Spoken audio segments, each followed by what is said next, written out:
Queridos, nós estamos dando continuidade à nossa série de estudos sobre confessionalidade ao longo da história da igreja.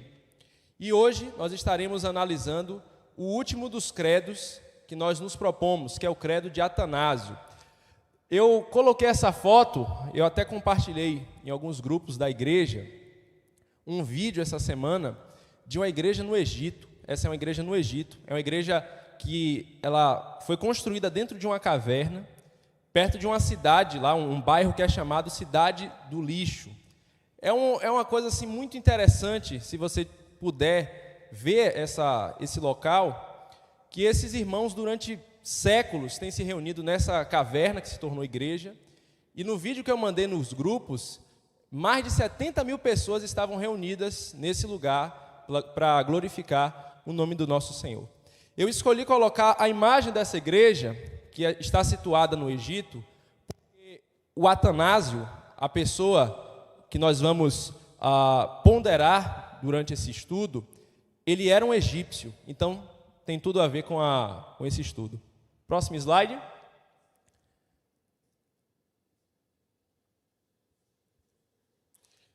Nas duas últimas semanas, nós vimos a declaração de fé de Calcedônia. O estudo foi dividido em duas partes, e esse estudo de hoje também será dividido em duas partes. Próximo. Então aqui tem um resumo da ópera, onde trilhamos até aqui. Nós começamos com o Credo dos Apóstolos, vimos que o Credo dos Apóstolos trata-se de um resumo da fé cristã.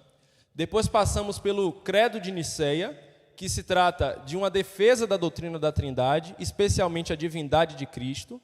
Vimos que o Credo de Nicéia, ele tem relação tanto com o Credo Apostólico quanto com o Credo de Calcedônia, com a Declaração de Calcedônia, na verdade, que trata da plena divindade, da plena humanidade de Cristo. E hoje veremos como o Credo de Atanásio foi influenciado por todos os outros três, em especial o Credo de Nicéia. O credo de hoje que vamos analisar é uma defesa mais desenvolvida, mais robusta da doutrina da Trindade. Próximo. Na última EBD, nós analisamos essas heresias. A gente viu aqui rapidamente, eu apresentei uma por uma. Alguns irmãos ficaram com a mente travada vendo os nomes. Então a gente vai fazer uma pequena revisão, só para os irmãos lembrarem, para a gente poder entrar no assunto de hoje, tá certo? Vimos que a primeira heresia que surgiu, uma heresia que negava a plena divindade do Senhor Jesus Cristo, foi a heresia chamada psilantropismo, uma heresia que dizia que Jesus era meramente homem. Esse ensino ainda persiste nos nossos dias. Pessoas que negam a divindade de Cristo entendem Jesus apenas como um mestre que viveu na Judéia, pregando bem, ensinando sobre o amor. Então, é um ensino herético que continua. É um extremo que nega a divindade e vamos caminhar para um outro extremo que nega a humanidade também.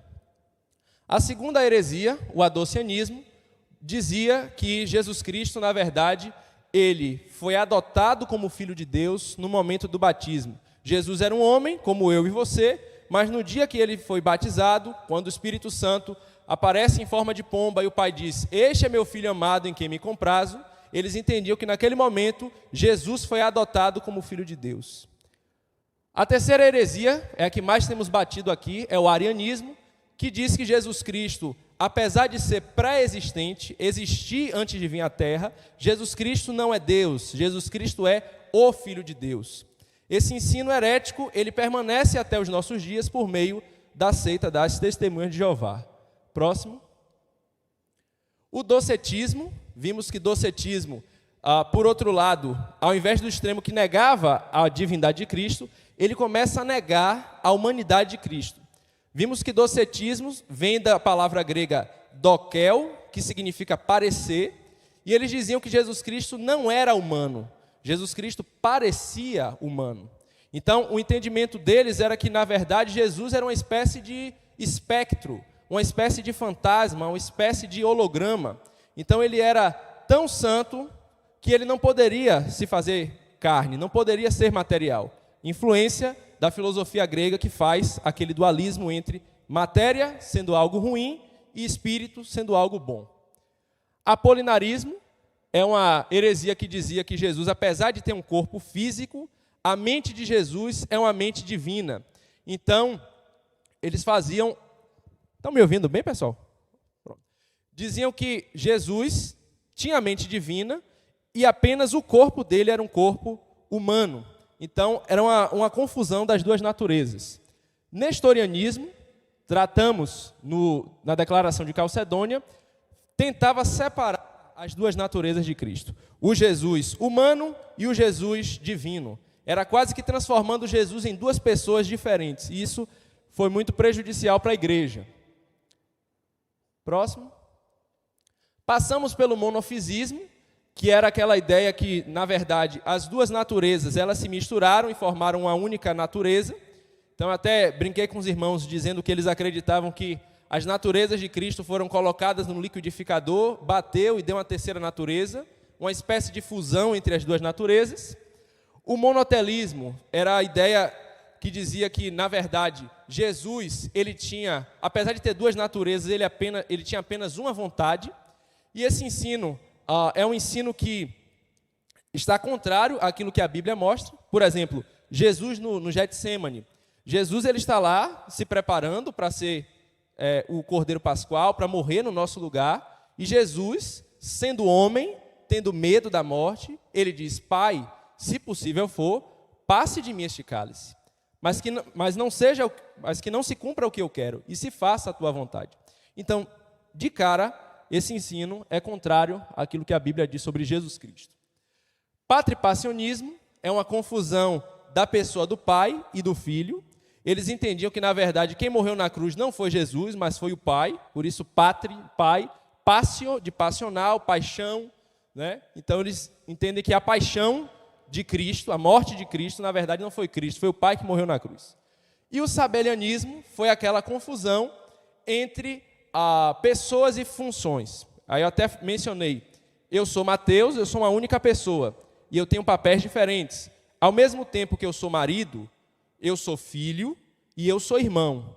Então eles entendiam justamente isso. Deus, ao mesmo tempo que é pai, é filho e é espírito. Deus, nesse entendimento, não seria três pessoas distintas, mas seria uma única pessoa cumprindo papéis diferentes, né? Ao longo da revelação bíblica. Então, meus irmãos, com essa refrescada na memória, vamos agora entrar no assunto de hoje. Pode passar, fechando a porta para as heresias.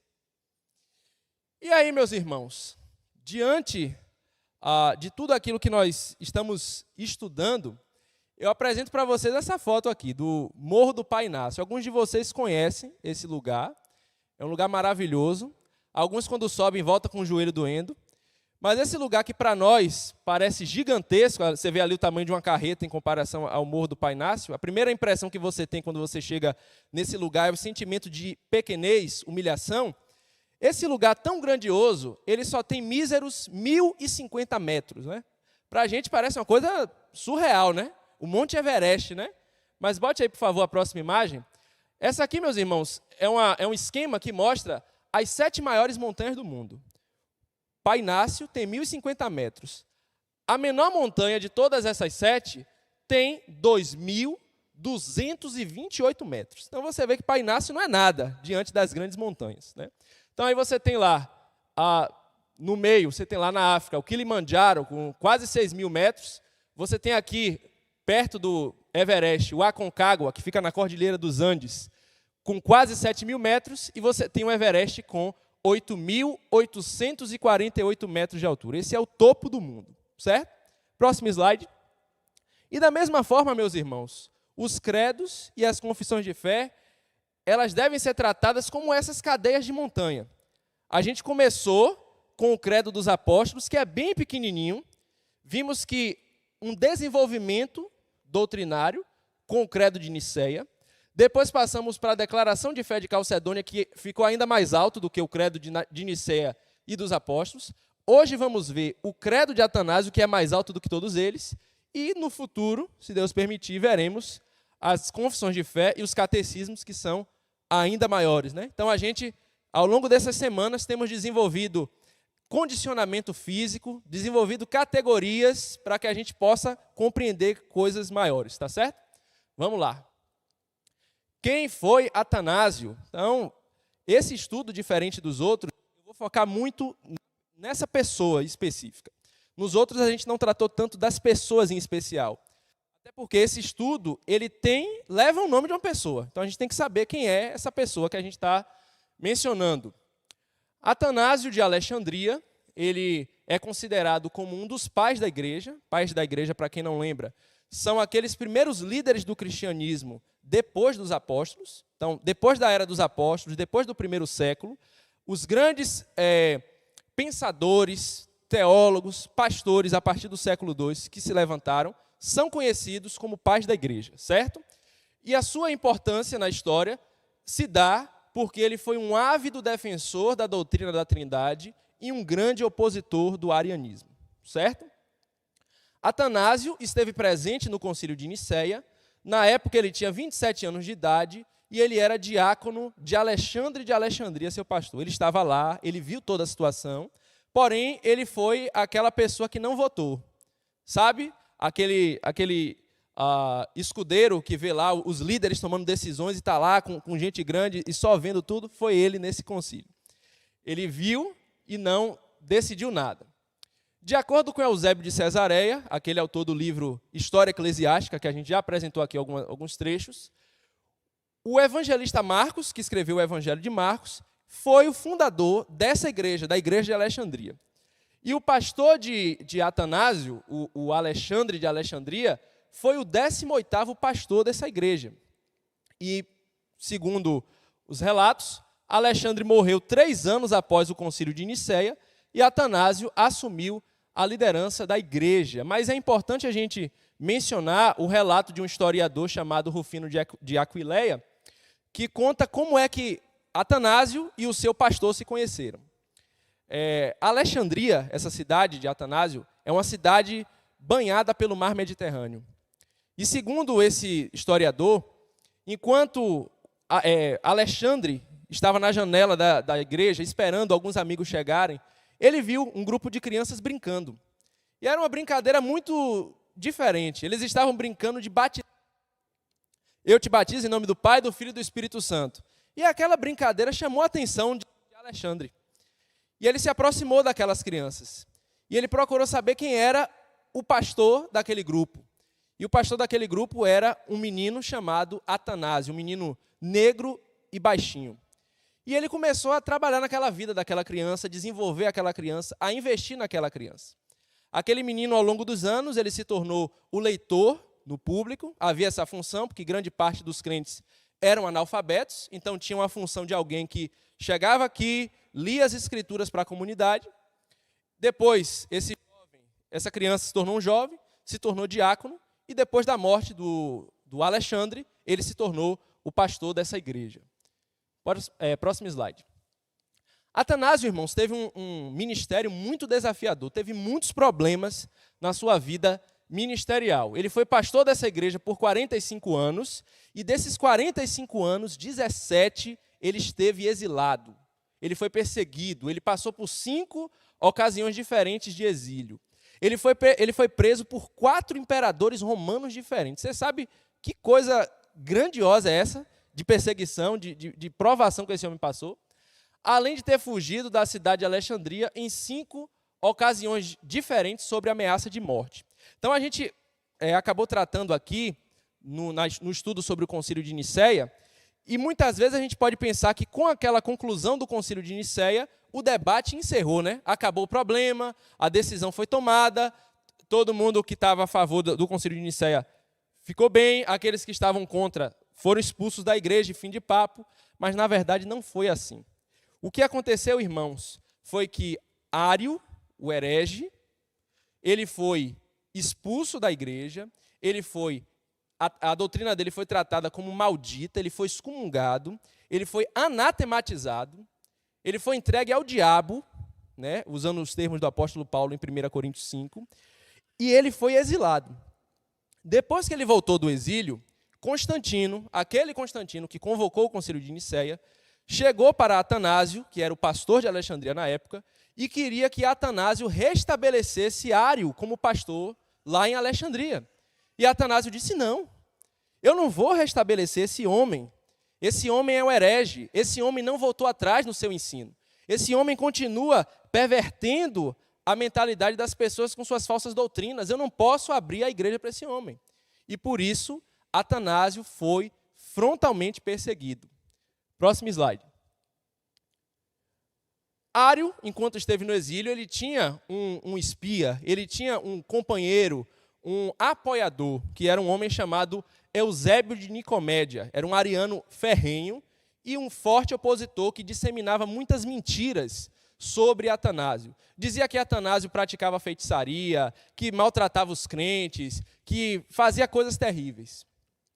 Inclusive, disse que ele até era assassino, tinha matado um homem, cortado a mão do homem, e depois o homem que supostamente tinha morrido e tinha perdido a mão apareceu vivo, sem nenhum problema, né? Então, Atanásio afirmava, diante dessas acusações, ser impossível reintegrar na igreja homens que contradizem a verdade, fomentam a heresia e contra os quais um concílio geral pronunciou um anátema.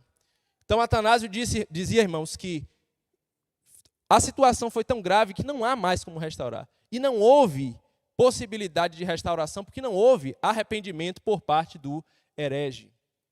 Então ele foi preso, como a gente já mencionou, foi perseguido por Constantino. Depois que Constantino morreu, ele foi perseguido por Constâncio II, que era filho de Constantino. Constâncio II era um ariano, ele era a favor desse ensino e por isso era contra Atanásio. Depois de Constâncio II, quando ele morreu, se levantou Flávio Cláudio Juliano, que é conhecido na história como Juliano o Apóstata. Esse homem, ele largou a fé cristã e voltou para o paganismo romano da época, porque ele entendia o seguinte, como o seu antecessor Constantino: o cristianismo é uma moeda de troca. Lembra que eu falei que Constantino, quando buscou os cristãos, ele queria trazer a unificação do império? O Império Romano estava fragmentado, a gente falou sobre isso em outros estudos. Então, Juliano, o apóstata, viu que, na verdade, o cristianismo não trouxe união, trouxe, na verdade, um racha dentro daquela situação, né? Os cristãos e os arianos brigando. Então ele disse: não, eu vou trazer a liberdade religiosa, tanto para os cristãos quanto para os arianos, para que eles se matem e eu restaure o Império Romano raiz, o Império Romano pagão, restaure o paganismo dentro do Império Romano. Então ele foi um grande opositor de Atanásio, porque essa influência pagã estava crescendo, mas na cidade de Alexandria, onde Atanásio estava, o cristianismo, a ortodoxia prevalecia. Então ele prendeu o Atanásio também. E por último, que acabou passando o slide, Valente também foi um imperador romano que perseguiu Atanásio também. Próximo. Essa ilustração, meus irmãos, representa um evento que Justo Gonzalez, um outro historiador da igreja, retrata de uma das perseguições, uma situação em que ele estava dentro da igreja, em Alexandria, e os inimigos dele queriam invadir a igreja para prender ele. Então, o que é que a igreja fez? A igreja fez um círculo em volta do pastor, não deixou que os inimigos viessem adentrar na igreja para matá-lo, para levá-lo, e começaram a louvar a Deus. Começaram a cantar o Salmo 136, porque a sua misericórdia dura para sempre. Então, um homem que defendia a sã doutrina, defendia a ortodoxia, ele era acolhido pela comunidade. A igreja estava em uníssono com ele, defendendo a verdade do Senhor e protegendo ele diante dos seus perseguidores. Próximo. Quais são os principais temas abordados na obra de Atanásio? Se você ler o livro de Atanásio, que graças a Deus temos acesso em português hoje, ele fala sobre a encarnação do Verbo, ele apresenta preocupações pastorais, até porque durante 17 anos do ministério ele esteve exilado, ele tinha que se corresponder com os fiéis da igreja por meio de cartas, nesse período, e ele demonstrou interesse pelo nascente monasticismo. Então, naquela época, a ideia de monastério estava surgindo. Ele procurou ter contato com alguns monges no deserto. Um dos monges mais conhecidos, que ele até escreveu uma biografia do monge, é o Antão. Antônio o Grande. E, inclusive, a própria situação dele estar exilado, sozinho, mostra por que ele se interessou por esse assunto, né? Monasticismo. Ele foi o primeiro pai da igreja a reconhecer todos os 27 livros do cânon do Novo Testamento, na Epístola 39, uma epístola que ele fez, e por isso alguns estudiosos dão a ele o título de pai do cânon. Então, esse ponto aqui, meus irmãos, é importante a gente considerar. Observe que a palavra que é utilizada é reconhecer. Eu estou dizendo que Atanásio não determinou o cânon. Nós não dizemos quais são os livros da Bíblia. Nós reconhecemos, certo? Ele reconheceu, ele foi um dos primeiros a reconhecer que todos os livros que nós temos na nossa Bíblia são os livros que compõem o cânon, o conjunto de livros do Novo Testamento. Além de defender a ortodoxia, além de defender esses livros, ele é chamado de pai do cânon e também chamam ele de pai da ortodoxia. Então, é um termo que gera um certo desconforto, né? Parece que é ele que determinou, né? que é o cânon, mas entenda que ele é chamado, como outros, de pais da igreja. Então, por isso, pai do cânon faz sentido nesse contexto. Próximo. Finalmente, quem escreveu o credo de Atanásio? Até aqui nós vimos a história do homem Atanásio. Vou até beber uma água aqui, porque agora vem a parte mais complicada.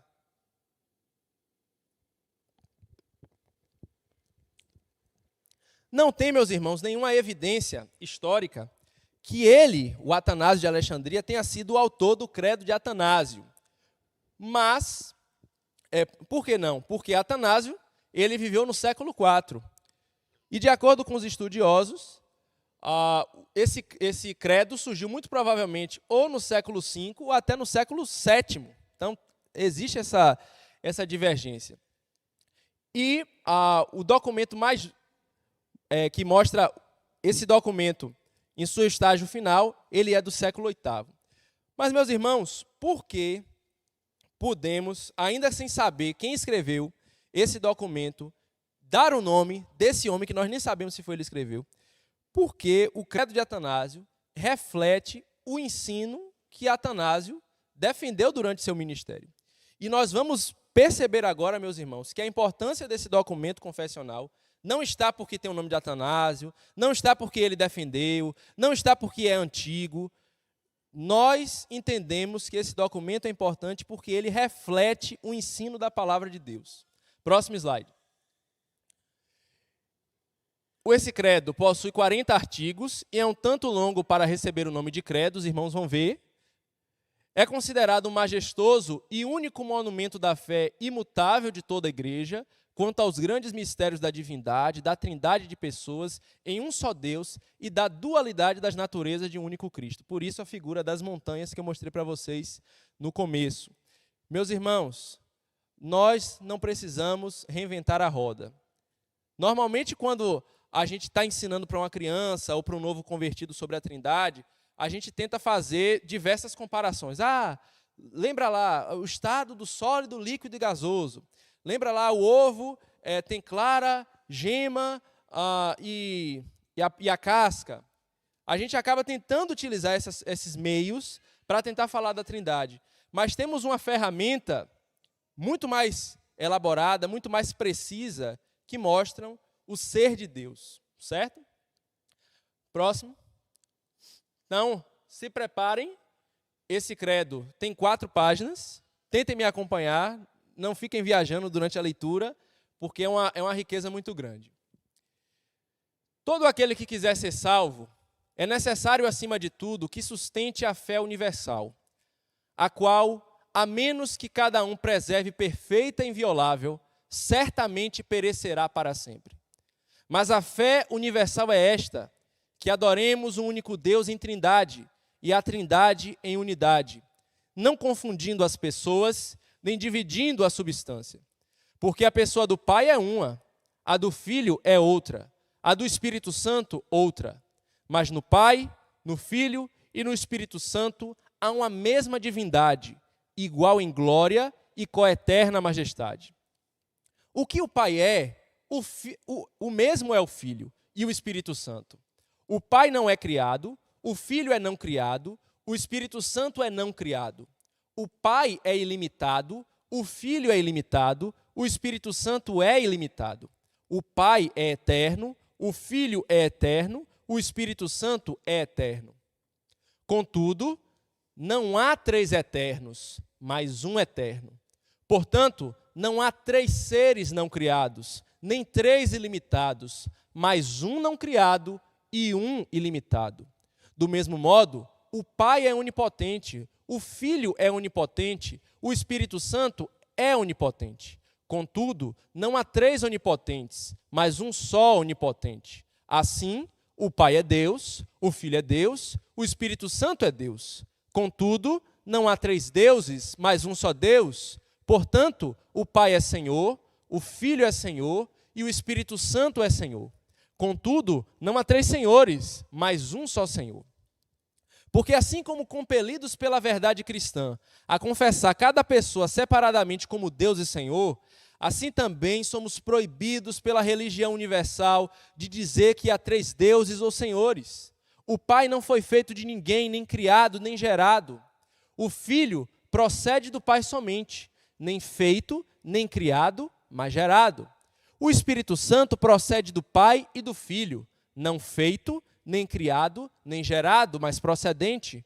Portanto, há um só Pai, não três pais. Um Filho, não três filhos. Um Espírito Santo, não três Espíritos Santos.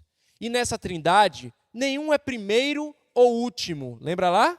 A primeira pessoa da trindade, a segunda pessoa da trindade, a terceira pessoa da trindade. Às vezes as pessoas falam assim, né?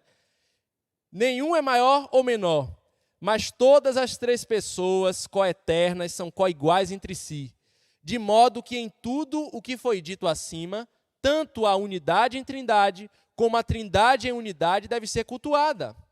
Logo, todo aquele que quiser ser salvo deve pensar desse modo com relação à trindade. Mas também é necessário para a salvação eterna que se creia fielmente na encarnação de nosso Senhor Jesus Cristo. É, portanto, fé verdadeira que creiamos e confessemos que nosso Senhor e Salvador Jesus Cristo, é tanto Deus como homem.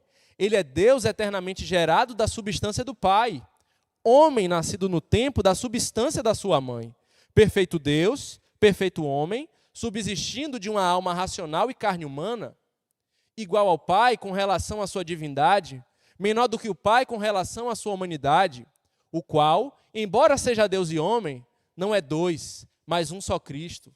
Mas um, não pela conversão da sua divindade em carne, mas por sua divindade haver assumido a humanidade. Um, não de modo algum pela confusão de substância, mas pela unidade de pessoa. Pois assim como uma alma racional e carne constituem um só homem, assim Deus e homem constituem um só Cristo, o qual sofreu por nossa salvação, desceu ao Hades, ressuscitou dos mortos ao terceiro dia, ascendeu ao céu, sentou à direita de Deus Pai onipotente, de onde virá para julgar os vivos e os mortos, em cuja vinda todo homem ressuscitará com seus corpos e prestarão conta de suas obras. E aqueles que houverem feito bem irão para a vida eterna. Aqueles que houverem feito mal, para o fogo eterno. Esta é a fé universal, a qual, a não ser que um homem creia firmemente nela, não pode ser salvo. Amém, irmãos? Então nós vemos, irmãos, a beleza, a profundidade desse documento confessional. Eu não sei vocês, mas todas as vezes que eu tenho a oportunidade de ler esse credo, gera deslumbramento, gera beleza, a gente percebe a profundidade do nosso Deus, da sua beleza, da sua grandeza, né?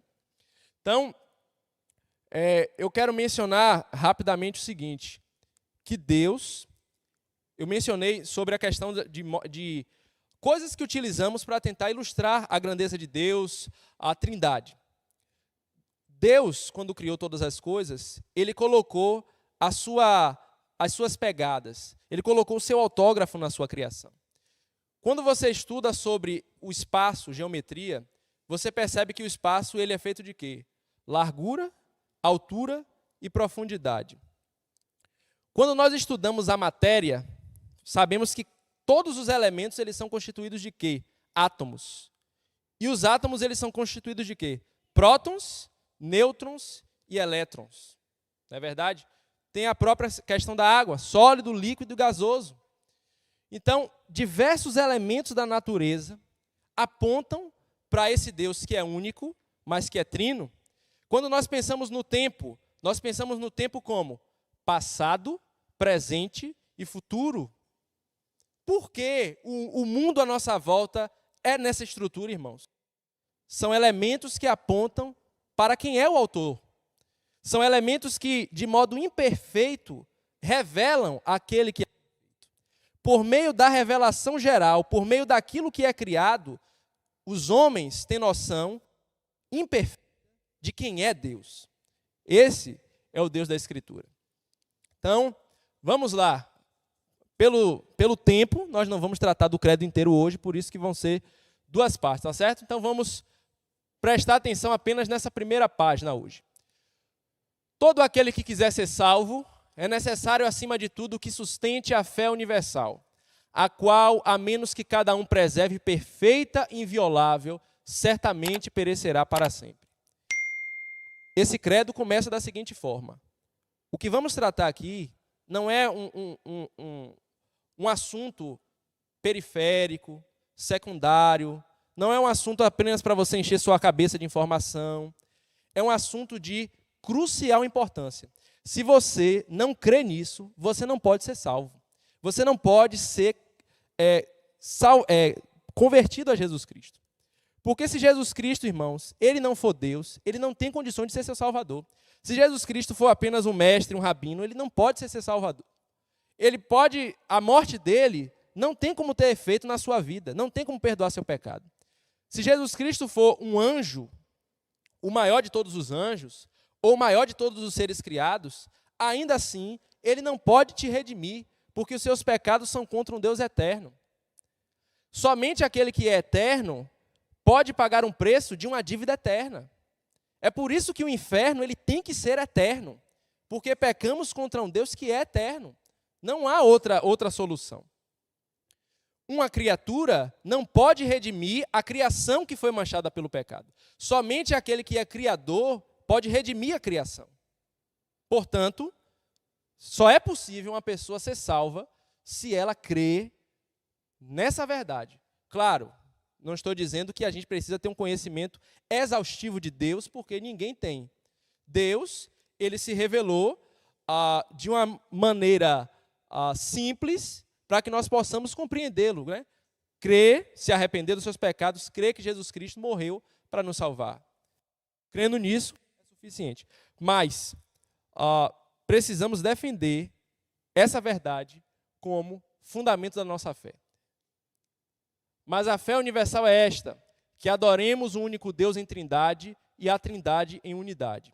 Isso tem implicações, irmãos, para a vida diária da igreja.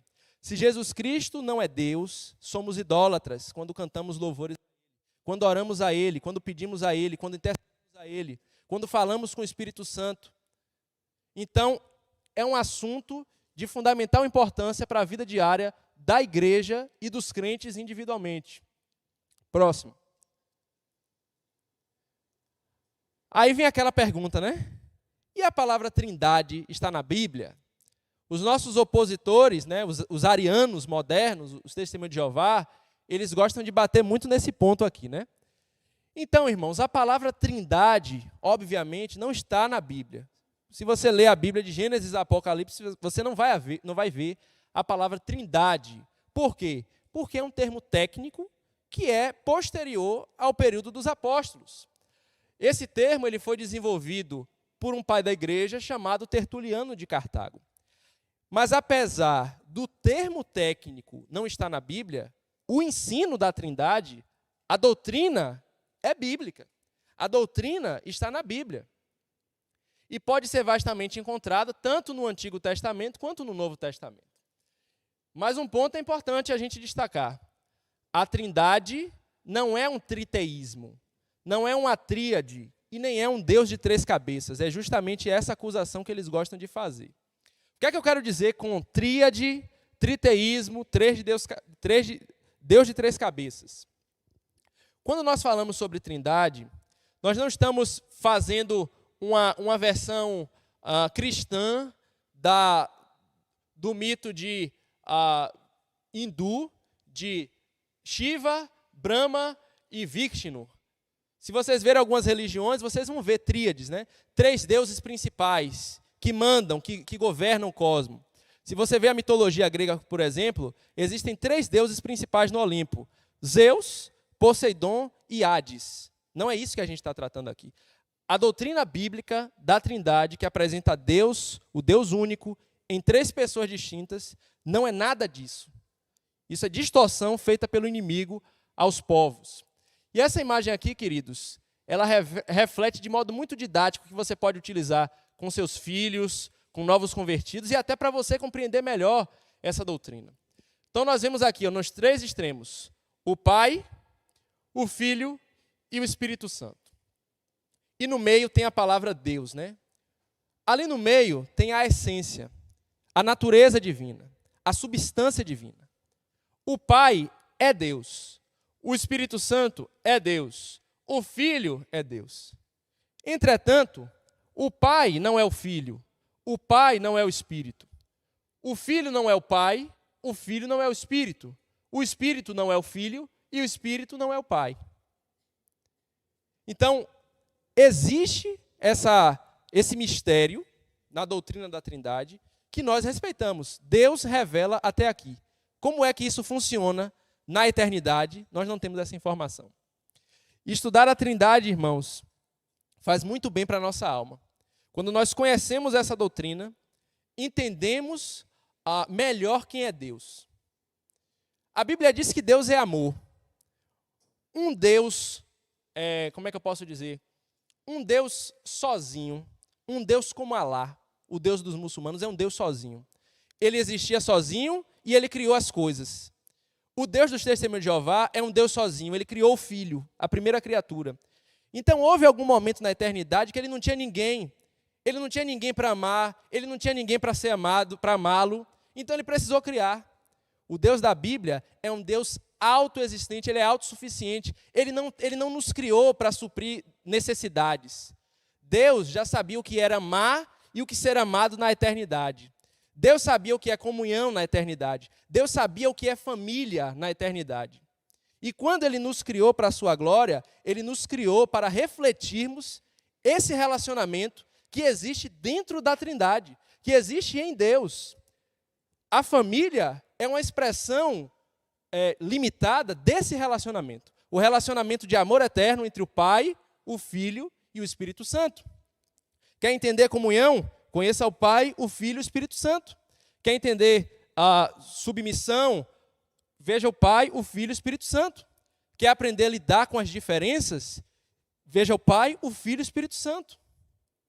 É belíssimo, irmãos. É glorioso demais nos deslumbrarmos com essa doutrina.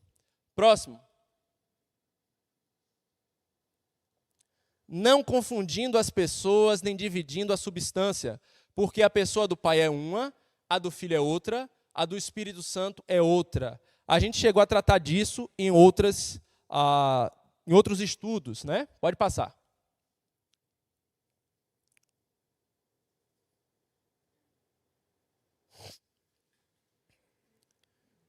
Então, vamos ver aqui essas diferenças de 3 pessoas, né? A Bíblia apresenta o Pai, o Filho e o Espírito Santo utilizando pronomes de tratamento para se referir ao outro, né? Então, por exemplo, Mateus capítulo 17, verso 5. Falava ele ainda, falando do Pai, quando uma nuvem luminosa os envolveu, e eis que vindo da nuvem, uma voz que dizia, a voz do Pai, este é meu Filho amado, em quem me comprazo, a ele ouvi. João 16, 28. Vim do Pai e entrei no mundo, todavia deixo o mundo e vou para o Pai. João 16, 13. Quando vier, porém, o Espírito da verdade, ele vos guiará a toda a verdade, porque não falará por si mesmo, mas dirá o que tiver ouvido e vos anunciará as coisas que hão de vir. Então, a linguagem que a Bíblia apresenta do Pai, do Filho e do Espírito Santo mostra que são pessoas diferentes. Não é uma pessoa agindo de maneira diferente, são pessoas diferentes. Próximo.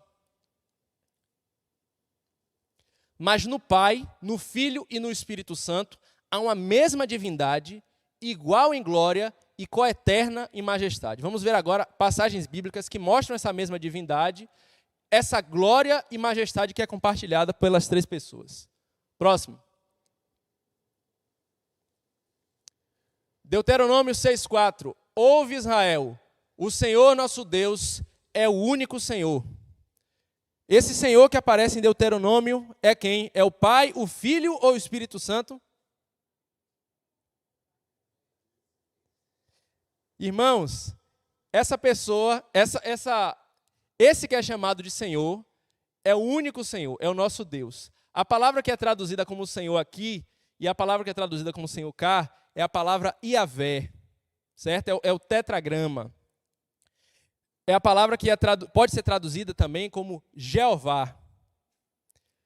Na nossa cultura, influenciada por essa seita, Testemunho de Jeová, nós acabamos aprendendo forçadamente a entender que Jeová, Iavé, é o Pai e Jesus é outro.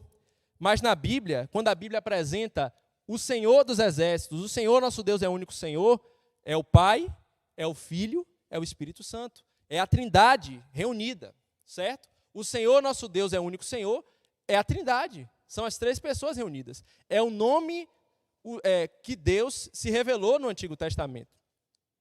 1 Coríntios 8,6. Todavia, para nós há um só Deus, o Pai. Então aqui é um aspecto que revela a pessoa do Pai. Romanos 9,5.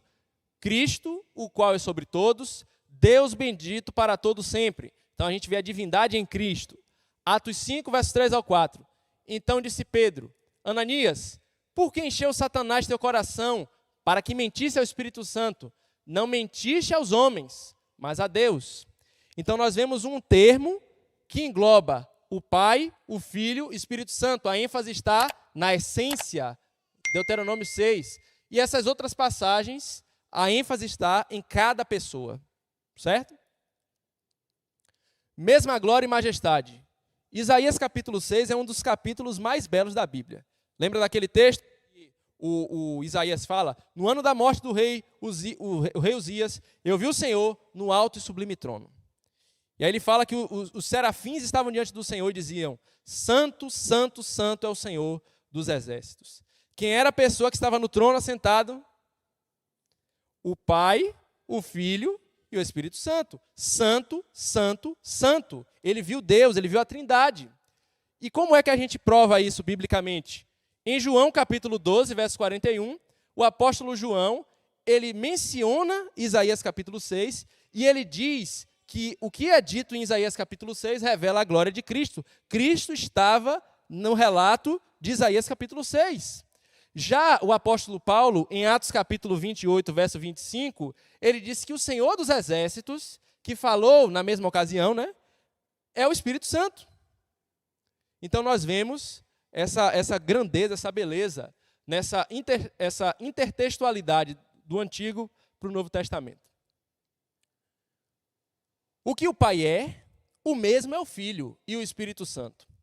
O Pai é não criado, o Filho é não criado, o Espírito Santo é não criado. O Pai é ilimitado, o Filho é ilimitado, o Espírito Santo é ilimitado. O Pai é eterno, o Filho é eterno, o Espírito Santo é eterno. Então vamos lá. Vamos agora ver cada um desses pontos. Próximo. Vamos ver agora como é que o Pai, o Filho e o Espírito Santo são criadores, não são criados. Gênesis 1. No princípio criou Deus os céus e a terra. O Espírito de Deus pairava sobre as águas, disse Deus, haja luz e houve luz. O versículo 1, irmãos, no princípio criou Deus os céus e a terra, é uma síntese de tudo que é tratado no capítulo. É aquele resumão que demonstra todo o capítulo. Quando esse texto, criou Deus os céus e a terra, aponta Deus em Trindade. E a partir do versículo 2 e 3, vamos ver Moisés destrinchando essa verdade. O Espírito de Deus aparece, disse Deus é uma referência ao Pai, e haja luz é uma referência a quem? Ao Verbo. E o verbo estava com Deus e o Verbo era Deus, né? A palavra criadora, a palavra que cria todas as coisas.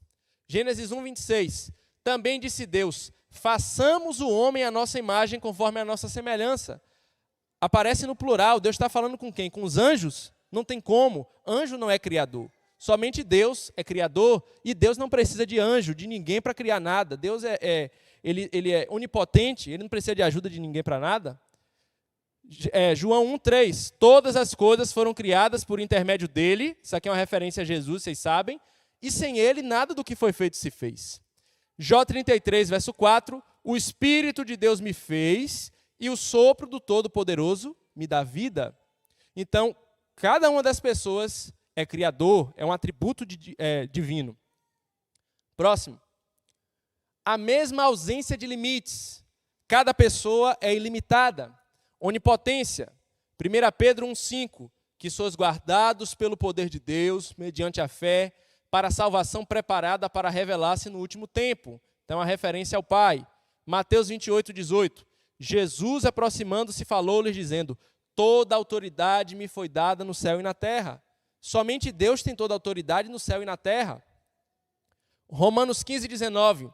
Por força de sinais e prodígios, pelo poder do Espírito Santo, de maneira que desde Jerusalém e circunvizinhanças até o Ilírico, tenho divulgado o Evangelho de Cristo. Então, coisas impossíveis, o Espírito Santo realizou. Vamos lá. Onipresença. Jeremias 23:24. Ocultar-se-ia alguém em esconderijos, de modo que eu não veja, diz o Senhor. Porventura não eixo eu os céus e a terra, diz o Senhor. Mateus 18, verso 20. Porque onde estiverem 2 ou 3 reunidos em meu nome, Jesus falando, ali estou no meio deles. Salmo 139, verso 7. Para onde me ausentarei do teu espírito? Para onde fugirei da tua presença? Ou da tua face, perdão. Onisciência. Jeremias 17, 10. Eu, o Senhor, esquadrinho o coração. Eu provo os pensamentos. E isto para dar a cada um segundo o seu proceder, segundo o fruto das suas ações. Apocalipse 2, 23. Matarei os seus filhos. Aqui é Jesus falando, viu? Matarei os seus filhos e todas as igrejas conhecerão que eu sou aquele que sonda mentes e corações e vos darei a cada um segundo as suas obras. 1 Coríntios 2,10. Mas Deus nos revelou pelo Espírito, porque o Espírito a todas as coisas prescruta, até mesmo as profundezas de Deus. Deus, irmãos, é infinito. A mente de Deus é uma mente infinita. Somente alguém que é infinito pode conhecer uma mente infinita. E o Espírito Santo é o único que conhece as profundezas da divindade. Mesma eternidade, Salmo 90, verso 12. Ensina-nos a contar os nossos dias para que alcancemos corações sábios. Quem é capaz de nos ensinar sobre o tempo, sobre os dias, senão aquele que está além do tempo, aquele que criou o tempo? Miqueias 5:2. E tu, Belém Efrata, pequena demais para figurar como um grupo de milhares de Judá, de ti me sairá o que há de reinar em Israel, e cujas origens são desde os tempos antigos, desde os dias da eternidade. O Messias é eterno. Hebreus 9:14.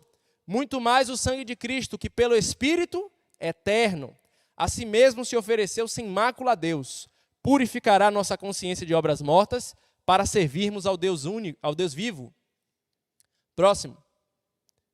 Vamos continuar na próxima semana. Os irmãos viram que eu corri um pouquinho, porque o tempo já praticamente esgotou, tá certo? Mas vamos para a nossa tradicional indicação de livros. Esse livro aqui, irmãos, da esquerda, o livro verde, é um dos livros da coleção da editora Paulo, da Patrística, e é esse livro que temos os escritos de Atanásio preservados até o dia de hoje, né? Para você que gostou muito do que a gente falou aqui sobre a comunhão com Deus, conhecer com profundidade o ser de Deus, ter um momento de meditação, leia esse livro, Comunhão com Deus Trino. Esse livro, irmãos, é um clássico da teologia puritana. É um livro que John Owen, ele esquadrinha, apresenta, descortina a nossa vida devocional em comunhão com Deus, o Pai, o Filho e o Espírito Santo. Esse livro aqui, História Ilustrada do Cristianismo, é um livro de cabeceira para estudar a história da igreja. Uma História do Pensamento Cristão também é um livro muito bom. Todos esses dois blocos de livros são do Justo Gonzalez. História Ilustrada do Cristianismo tem 2 volumes, e uma História do Pensamento Cristão tem 3 volumes. E para você que quer algo assim, ter um primeiro contato com a história da igreja, ler biografia, é muito importante, irmãos, conhecer biografias, ter referências, até porque muitas vezes quando vemos histórias na Bíblia, acabamos tendo aquela ideia, não, é porque é na Bíblia, porque foi Davi e tal, eu sou limitado e tal. Então é bom você conhecer biografias de pessoas que, assim como nós, pequenas, imperfeitas, limitadas, que viveram para a glória de Deus. O livro Servos de Deus, do autor Franklin Ferreira. Tá certo? Muito obrigado, que Deus abençoe a todos. Você foi edificado e gostaria de contribuir com o Ministério Mateus Bittencourt Oficial? Para isto, basta mirar a câmera do seu celular no QR Code que está aparecendo na tela. Ou, se preferir, realize um Pix do valor que desejar para a chave Pix: donativos.mateusbittencourt@gmail.com. Inscreva-se no nosso canal do YouTube e siga-nos no Instagram, @Mateus Bittencourt Oficial. Que a graça do Senhor Jesus Cristo esteja com você.